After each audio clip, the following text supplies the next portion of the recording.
Some of Seals Family Farm pineapple pepper jelly. Gonna put a glaze on this. Gonna be pretty good, guys. It's at 140 right now. I'm gonna put it on. Let's glaze on right now, and then let it come on up to 145 internal, and be ready to get off of here.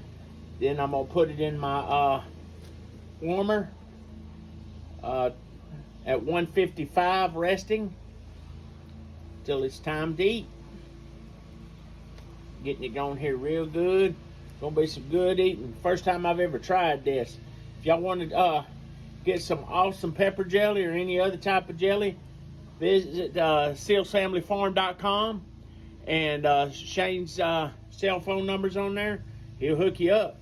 And Hope is his wife, and she'll take your order. You just let Shane know, and he'll let Hope know, and they'll get you fixed up.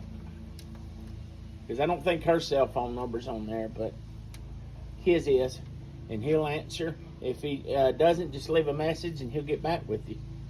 So let's see how that works. I'm going to keep it on to about 145 internal, pull it off here, and then put it on my warmer. Thanks for watching. See you in a bit.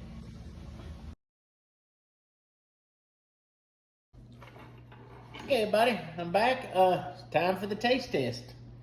Got some Seals Family Farm pineapple pepper jelly, and cut it down with a little bit of apple juice to make a glaze.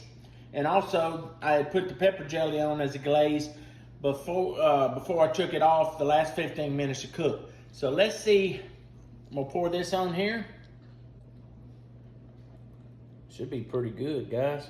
Let's see how tender this stuff is. What this is a pork ribeye roast, and I put it on my my drum, and I cooked it to 145 internal temperature. And about the last 5 degrees, about 135, 140, I put the glaze on it and let it cook on it. And then I pulled it off, and then I set my warmer to 155. And then I let it sit there and rest in that warmer, probably a couple of hours. And then while I got my French fries and stuff done, closer to the time we were ready to eat. So let's see what happens. See how tender this stuff is. Look at here, guys. Look at here. Ain't that pretty? Let's see what it tastes like. Damn, guys, it's good.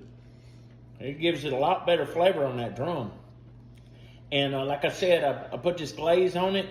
Gives it a sweet, tangy taste to it. Guys, this is good stuff. I've never had it this good off of my pellet smoker, that's for sure. I'm not knocking my pellet smoker, but this adds a whole dimension of flavor to it. And I used pecan wood chunks on it with a regular Kingsford charcoal. So it turned out good, guys. I'm really, really satisfied with this. Till next time, thanks for watching. I appreciate everything, and I appreciate y'all watching the video. Until next time, have a good one.